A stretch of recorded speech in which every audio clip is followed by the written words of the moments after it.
ഞാൻ നട്ട ശീതകാല പച്ചക്കറികളുടെ വിത്തുകളൊക്കെ മുളച്ചു വന്നിട്ടുണ്ട്. നല്ല ജെർമിനേഷൻ റേറ്റുള്ള സീഡ്സ് ആയതുകൊണ്ട് ഏകദേശം എല്ലാം തന്നെ മുളച്ചു വന്നിട്ടുണ്ട്. പക്ചോയ് ഒരു കാട് പോലെ ആയിട്ടുണ്ട്. മസ്റ്റേർഡിൻ്റെ സീഡ്സ് കുറച്ചേ മുളച്ചുള്ളൂ. ഒണിയൻ്റെ സീഡ്സ് മുളയ്ക്കാനുള്ള സമയമായിട്ടില്ല. ബാക്കി തക്കാളി, ക്യാബേജ്, കോളിഫ്ലവർ, കോൾറാബി ഇതെല്ലാം നന്നായിട്ട് മുളച്ചു വന്നിട്ടുണ്ട്.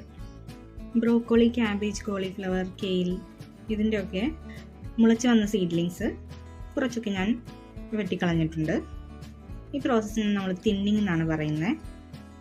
3-4 മാത്രം നിലനിർത്തി ബാക്കിയെല്ലാം ഞാൻ കട്ട് ചെയ്ത് കളഞ്ഞിട്ടുണ്ട്.